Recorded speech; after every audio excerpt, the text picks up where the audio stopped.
Olá, sejam todos muito bem-vindos. Eu sou o professor Leonardo Soares e estamos iniciando a nossa nova disciplina Serviços Web. Se você for meu aluno dessa disciplina, já deve ter participado da nossa aula síncrona, né, que vai ocorrer antes de eu disponibilizar esse link na nossa plataforma de ensino. Se você chegou por aqui pelo YouTube, é parte de uma disciplina que eu vou estar ministrando algumas aulas devido a esse momento remoto que estamos passando devido à pandemia do coronavírus, né?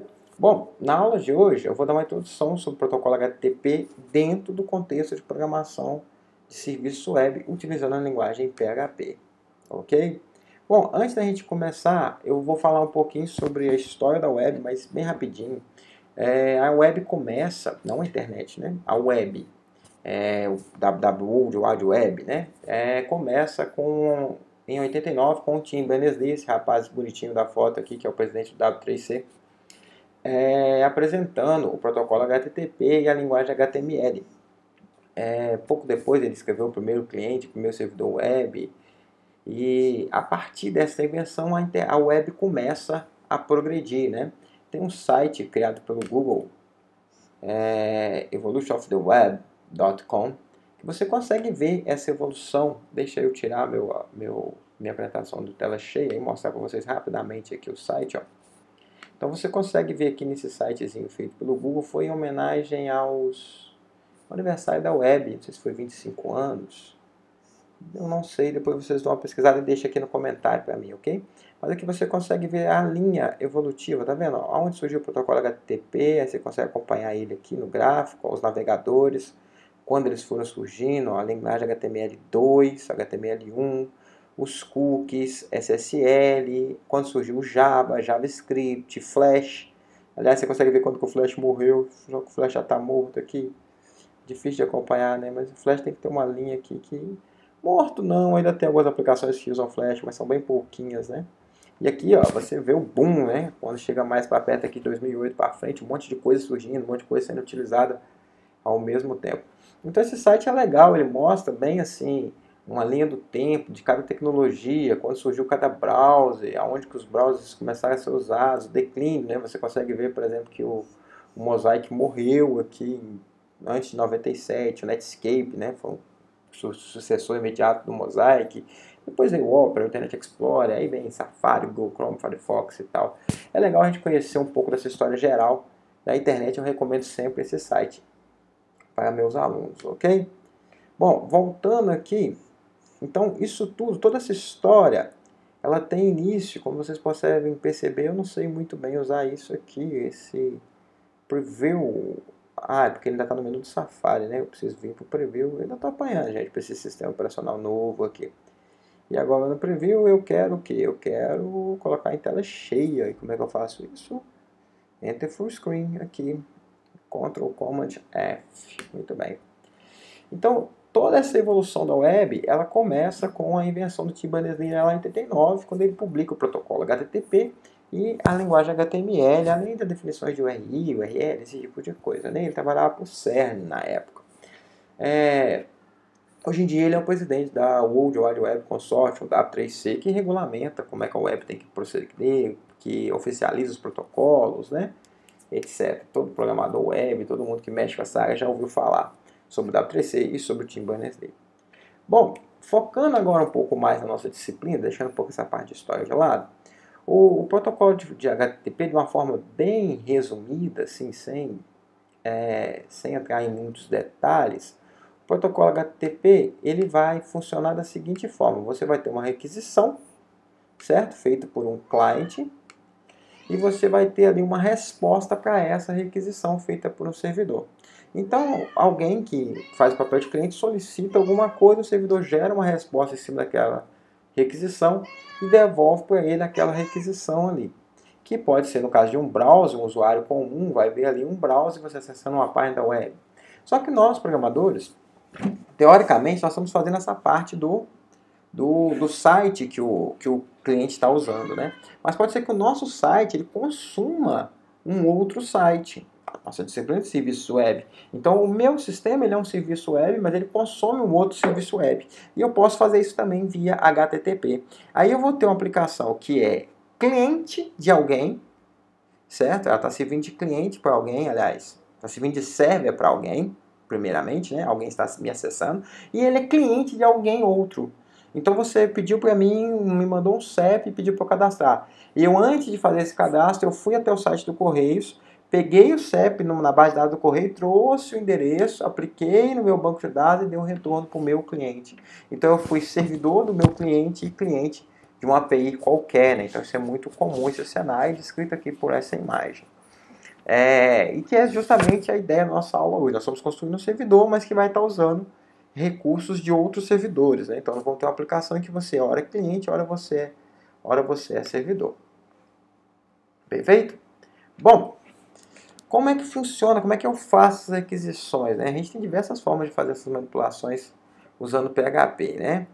Além disso, cada framework vai ter um esquema próprio para fazer esse tipo de coisa, facilitando algumas coisas. Aí depende do framework que você está utilizando. Mas aqui, no nosso exemplo hoje, nós vamos ficar só com PHP puro, sem considerar nenhum framework. E aí, em PHP puro, você tem a biblioteca CURL, né, curl, que é aquele mesmo aplicativo que a gente tem para acessar em modo texto, dar comandozinho para acessar a página web em modo texto. Eu acredito que tem em todos os sistemas operacionais. Eu sei que para o Mac tem, eu sei que para Linux tem. O Windows eu não uso o Windows, então não sei dizer, mas deve ter sim. E o PHP tem uma biblioteca para simular aquele aplicativo, certo? Para você fazer requisições HTTP via terminal. E nós podemos usar essa biblioteca diretamente lá no PHP. Essa biblioteca tem uma documentação extensa. Aqui tem um link para a biblioteca, vocês podem estar olhando lá com calma depois. E aqui eu fiz um pequeno exemplo de como que a gente faz uma requisição. Eu quero só dar um get numa página. Eu quero só exibir o conteúdo de uma página. Então eu criei aqui a minha variável URL, que é o endereço da página que eu quero. Aqui no caso estou usando meu servidor, né? E aqui, como eu não especifiquei o domínio, por padrão, o servidor web vai retornar a página index.php. Aí aqui eu transformo isso numa URL válida, né? Então eu tenho que inicializar ela aqui, ó. Eu tenho uma URL aqui em cima, e eu transformo aqui, eu inicializo ela, né? Usando seu URL init, então ele vai inicializar para mim dentro da minha variável ch. Aqui agora, eu setei as opções que eu quero, então a opção que a gente sempre vai usar quando você estiver pegando o conteúdo de uma página, vai ser a opção Return Transfer, ou seja, eu quero o conteúdo dessa página, certo? Depois, se vocês dão uma olhada na documentação, tem várias opções lá, a gente vai usar mais de uma, inclusive. Aqui eu dou um result e falo com ele, ó, executa essa página. Então ele vai lá e executa essa página com essa opção, vai pegar o conteúdo dessa página e retornou para a minha variável result. Se eu desse um eco, mandasse imprimir na tela, como é um browser, e o que eu peguei é uma página HTML, o browser iria interpretar esse HTML e eu veria o resultado do HTML. Mas aí, em vez de fazer isso, o que eu fiz? A gatinha que vocês escutam minha de vez em quando é a Pandora, tá? Tá querendo participar da aula, mas não vou deixar não. O que eu fiz? Eu abri um textário, que eu coloquei aqui para ocupar a página inteira, na largura e quase toda na altura, e joguei o resultado dentro dele. Como o textário não interpreta o HTML, a gente vai ver o código-fonte da minha página lá em cima. Depois eu só fecho a conexão que eu abri lá com o HTTP, né? Então, a hora que você rodar esse código, você vai ter uma saída mais ou menos assim, né? Aqui está dentro, o código está aqui dentro. Eu vou cortar essa tossida na edição. O código está aqui dentro e você vai ver o código lá do meu site. Então, o documento HTML é um documento, certo? Só que quando você vê o browser interpreta o documento, pega as tags ali, interpreta elas e exibe aquele resultado gráfico para a gente.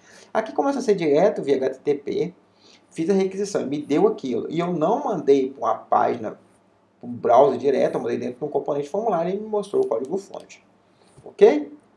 Bom, esse exemplo pegou o conteúdo todo da página e exibiu para a gente, né? Então você vai acabar vendo o código-fonte lá. Agora, se você quiser pegar um pedaço específico dessa página, imagine que você quer fazer um parse, tem um monte de coisa dentro daquela página ali, eu quero pegar uma informaçãozinha específica.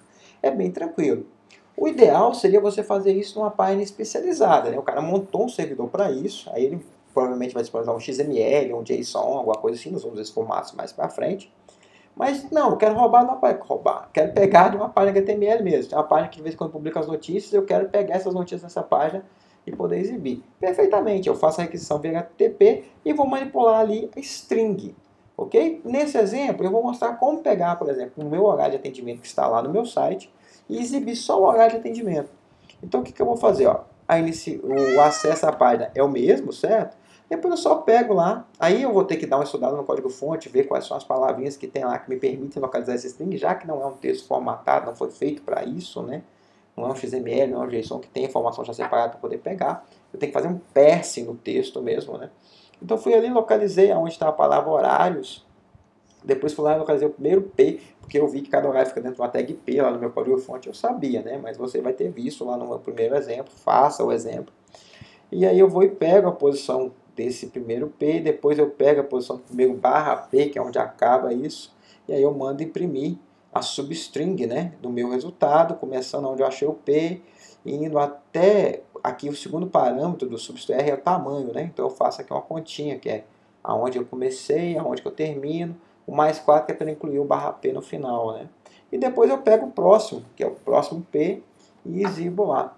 Então eu só manipulei string. Aí como nós somos um curso de pós-graduação, não vou dar muito detalhes sobre a manipulação de string, que eu acredito que todo mundo que está aqui sabe, e se não sabe, não vai ter dificuldade nenhuma em aprender isso sozinho. Ok? Se você caiu aqui de paraquedas, essa aula é parte de um curso de pós-graduação em desenvolvimento web. Então essa parte basicamente de PHP, os alunos dão um show. Então o resultado final seria mais ou menos isso. Lembrando que isso não é o ideal, porque eu estou fazendo teste numa página HTML, né? Não foi uma página feita para me dar essa informação.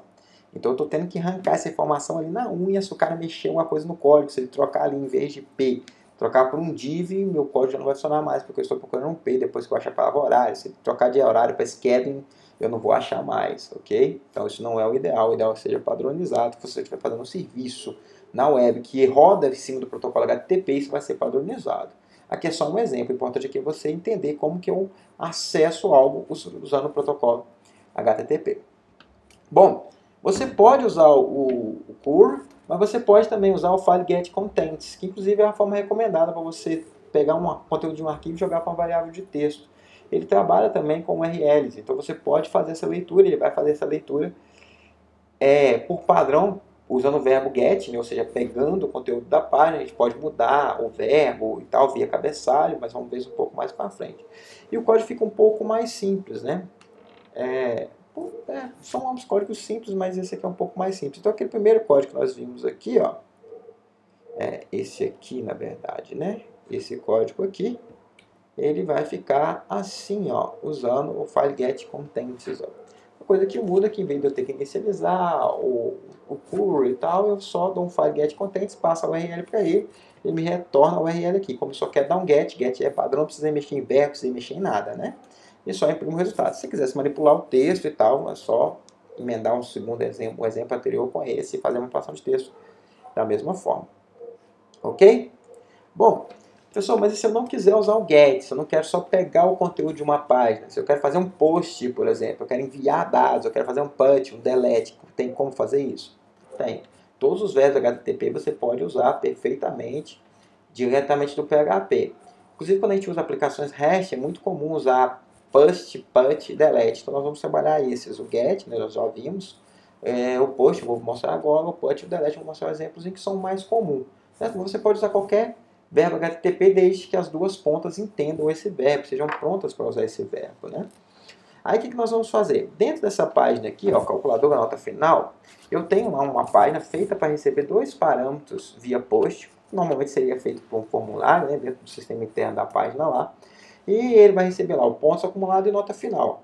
E aí com esses dois ele vai calcular ali a sua nota final de acordo com as nossas regras aqui do Instituto Federal. Ou seja, o aluno ficou ali com menos de 6, ele faz a prova final valendo 10, e aí faz-se a média entre o que ele já tinha e o que ele tirou na prova final, né? E o resultado fica com um teto de 5. Se ele tirar, ele tinha 5, tirou 10, dá 15, a média você tinha bem, a nota dele é 5, né? E se ele ficar na média final abaixo de 5, ele está reprovado, né? Bom, então essa página já existe, ela está pronta lá, essa página está online para vocês poderem praticar lá. E agora eu quero, da minha aplicação, usar. Mas imagine que em vez dessa regra simples, é uma regra altamente complexa. Ok? Eu usei uma regra simples, podia ser uma altamente complexa, eu estou usando via HTTP esse serviço para poder estar acessando e usando no meu site sem conhecimento dessa lógica. Então, o que eu fiz? Criei um formuláriozinho aqui só para poder digitar as duas notas, isso não é importante. E aí ele manda esse formulário, vai para ele mesmo, perceba que eu não especifiquei nem o método, nem a ação, né? Então ele vai vir para ele mesmo, via get. Aí eu confiro se existe, né? Como você carrega a mesma página, a primeira vez que você vai carregar, vai estar aqui em branco, aí você vai enviar, aí vai existir a variável. Peguei a URL, ó, que eu especifiquei na outra página, criei um vetor com os dados, ó, Então, eu criei aqui pontos acumulados, eu dei para vocês esse nome, né, que sai na descrição do meu serviço lá, e nota final, que são os dois campozinhos aqui. Então, criei um vetor com esses dados, criei uma variável de contexto, para especificar qual é o contexto que eu quero, quais são os cabeçalhos, o que eu estou fazendo na minha requisição. Quando foi o get lá, eu não precisei de nada disso, porque get é o padrão. Eu falei assim, eu vou fazer uma requisição aqui com HTTP. Qual é o método que eu vou usar? Eu vou usar post, como se eu estivesse enviando um formulário para ele, né? E no cabeçalho, o que eu vou ter lá? No cabeçalho você diz para ele que é uma aplicação como se fosse um formulário. Ok? E aqui eu dou um HTTP build query para transformar esses dados aqui no formato padrão do protocolo HTTP usando o verbo post. Ok? Porque o método já está aqui em cima. E agora eu dou um file get contents e agora eu passo para ele a URL e o contexto que eu quero. Certo? Eu passo para ele a URL, passo lá um padrão falso e o contexto que eu quero. Aí o contexto vai as minhas especificações aqui. Ó. O método que eu estou usando é post, o cabeçalho está dizendo que é a aplicação de um formulário e os dados que eu criei dentro do meu vetor aqui em cima. Certo? Isso vai ser enviado lá para a minha página recebe esse post, recebe os dados que ela precisa e me retorna um resultado. Aí eu só pego essa variável result, a página lá só imprime o resultado. Ela só dá um eco no valor do resultado, faz a conta e imprime o resultado. Se o resultado for 5, ela não foi aprovado, se não, ela não foi reprovado. Quando você rodar esse código, imagina que você digitou 4 e 5 aqui, você vai ter um resultado 4,5 que ela não foi reprovado. Se digitar algo que dê a média, dê mais de 5, ela não vai estar aprovado. Ok? Se você entrar direto nessa página aqui, você vai ver um zero lá, que você vai ter passado os dados para ele, né, via push, e nem nada, então você só vai ver um zero. Se você fizer um formulário e colocar o link para ele e o método post, você vai ver o resultado, só o número. Você também pode fazer esse teste. Lembre-se que a aula, esse momento remoto, é importante que você faça variações, que você faça experiências, né, para você estar consolidando o conhecimento, tá? Isso é muito importante, principalmente que nós estamos no comecinho da nossa matéria. Bom, de forma análoga ao post e o get, que nós já usamos, aí você pode fazer get, pode simular pesquisa no Google, pegar os 3 primeiros links, né? O Google faz a pesquisa via get, só vai ter que passar o parâmetro key para ele, você pode passar, que também pode mandar direto a URL, sem problema algum. E aí você pode pegar os 3, fazer um link recomendado, tal, você pode bolar alguma coisa assim. Da mesma forma, você pode usar o put e o delete. Quando você usa o put, que é um outro verbo HTTP, se você não sabe o que são verbos HTTP, pega seu material de redes, ok? E dá uma lida sobre verbos HTTP, ok? Protocolo HTTP, código de resposta. Ah, precisa saber muita coisa, Léo? Não, mas você precisa saber que, por exemplo, que começou com 2 é um ok, precisa saber que 200 é ok, que 201 é um post? Não, mas precisa saber que 2 é um ok, que tudo que começar com 3 é redirecionamento, se eu tenho 301 é porque moveu a minha página permanentemente para outro lugar, que tudo começa com 4 é erro no cliente, então 404 é um not found, o cliente digitou um nome que não existe, né? Começa com 5 é um erro do servidor, né? Então você tem que conhecer alguma coisa desses códigos de resposta do protocolo HTTP, né? A cada requisição tem um código de resposta e o conteúdo da resposta, se houver conteúdo de retorno, né? Então, se você não sabe o que é isso, eu estou mostrando a parte do desenvolvimento web, né, que é o foco da minha disciplina, mas você tem que ter um conhecimentozinho básico de redes por trás aqui. Ok? Na aula presencial talvez eu até desse uma revisada disso, mas aqui esse vídeo já está ficando grande, eu preciso podar um pouco. Então, se você for usar o put, talvez você nunca tenha usado o verbo put, você pode usar para fazer uma atualização, algo do tipo, e ele não tem um vetor super global como post. Então você não vai ter lá o cifrão da get, cifrão da post, não tem o cifrão da put. Então o que você vai fazer? Você vai usar o stream, php input, para você acessar esses dados, né? O delete não vai ter esse problema, porque o delete você não vai... Delete você vai mandar só a página e geralmente vai ter uma opção lá de apagar algum recurso, né? Então você não vai precisar de passar dados para ele, não. Eu criei uma página de exemplo, como é que eu faria para responder essas duas ações. Então, no PHP, para eu responder um delete, eu vou usar aqui a variável global, super global server, né, para saber qual é o método que eu estou sendo requisitado. É um put, é um delete, o que é que o cara está mandando para mim, né? E aí eu tenho uma ação qualquer se for o delete, tem uma ação qualquer se for o put. Aqui no put eu fiz um exemplozinho só de como pegar os dados, né? Você vai criar um array vazio, vai pegar uma variável qualquer aqui, que chama de incoming, né? E file get content, vai passar o stream aqui, ó, php://input, ele vai pegar esses dados lá, e aí depois você faz um passing, passando desse incoming para sua variável dada. Ele vai criar um vetor com as variáveis que você passou, e aí você vai usar esse vetor data para pegar as variáveis do input. né? Aqui eu até dei um print erro para você poder ver como é que fica isso tudo. Podia ter chamado ele aqui de cifrão, né, de put, né, para ficar parecido com os vetores superglobais, mas eu prefiro chamar de data, tá? Lembrando que se você tiver alguma dúvida em alguma dessas funções e tal, a documentação do PHP é muito boa, mas se você tiver qualquer dúvida, pode me escrever. E eu vou te explicar. Eu evito te explicar porque, como se eu sou um autônomo de pós-graduação, eu parto do pressuposto que vocês já sabem, mas se não souber, só me perguntar que eu dou mais detalhes, ok? Aí aqui como é que eu ficaria para eu fazer um put, ó? Você vai passar lá o URL, né? Então o URL aqui estava local, mas essa URL ela existe no meu site, né? Só para trocar o localhost /novo por larbac.com.br/webservice httpverbs.php. Aí eu criei aqui duas variáveis, x e y. Joguei dentro de um vetorzinho aqui, certo? No stream lá, ó, falei que eu estou usando HTTP, mas agora o método é put. Ok? De novo, criei que a aplicação é um formulário, não tem problema nenhum. E mandei ele criar lá as minhas variáveis. Ok? E chamo o file getContents nesse contexto e imprimo o resultado. Aqui, no caso do que ele vai dar aquele print lá na tela, né? E o nosso resultado vai ser aquele print lá que você tem aqui, ó, que são os dados da nossa variável data, né? Imagine que depois você fez uma ação qualquer. E o delete é a mesma coisa, né? Agora só mudei o método aqui, ó, que o método é delete. Criei o contexto só passando o método delete e passei para ele o endereço que eu quero aqui da minha URL. Ele vai passar e vai fazer a ação do delete, que eu nem coloquei nada, coloquei só um. O importante aqui é você saber como que eu faço para o HTTP usar um verbo específico, né? Então, eu mostrei exemplo os 3 verbos principais, put e delete. Não passei para o get, get é o padrão, né? Você precisa especificar o get toda vez que você pegar uma URL qualquer, o padrão desse, o verbo padrão do protocolo HTTP é o get, pois quando você especifica o formulário enviado via get. Bom, nesse momento eu abriria para dúvidas e perguntas na nossa aula presencial, mas como a nossa aula ainda está remota, fica meio complicado. Se você tiver qualquer dúvida, você pode deixar um comentário. Se você não for meu aluno, pode deixar um comentário aqui no canal. Eu vou te responder com o maior prazer. Se você for meu aluno, você tem meu e-mail, você tem horário de atendimento. Você pode estar marcando o atendimento individualizado ou me mandando e-mail. Eu vou estar te respondendo, ok? Se você for meu aluno, isso para você é obrigatório, isso faz parte. Opa, o título está errado, hein? O título está SOP. Eu vou corrigir no PDF, que eu vou disponibilizar junto com esse vídeo, mas aqui no vídeo eu vou deixar errado, porque eu não vou gravar o vídeo todo de novo, porque está escrito SOP ali. Obviamente, eu fiz em cima do slide da aula de SOP, que eu dei na matéria do semestre passado. Mas aqui são só os exercícios, na verdade é o protocolo HTTP, né? O que você vai fazer? Eu criei uma página, ó, chamada lista nomes.php, que tem lá dentro 145 nomes.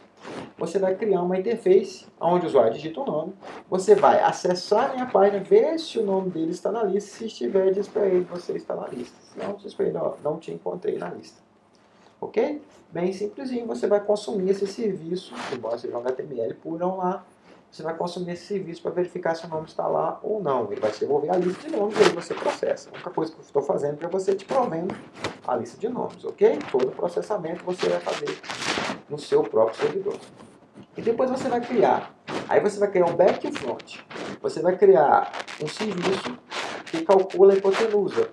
Você vai receber via post os lados de um triângulo e você vai fazer o cálculo do valor da hipotenusa. Aí você vai pôr essa página no servidor gratuito qualquer de PHP. Pode usar o que você quiser.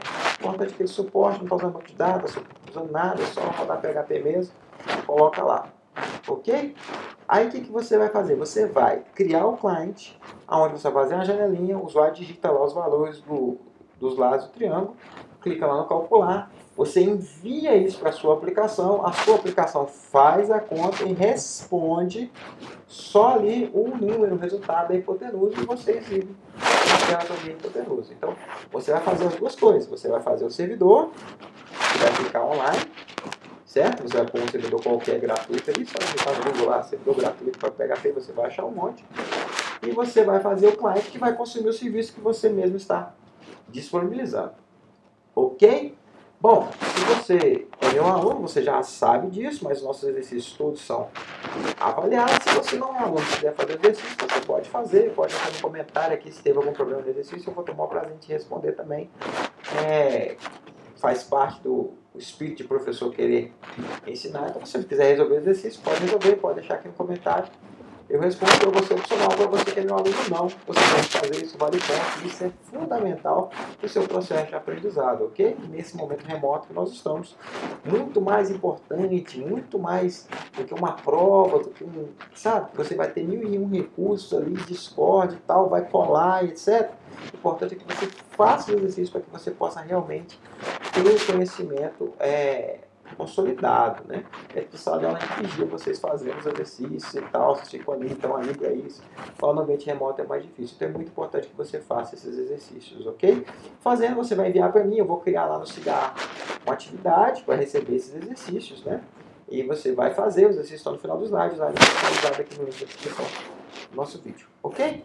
Muito obrigado a todos e até a nossa próxima aula.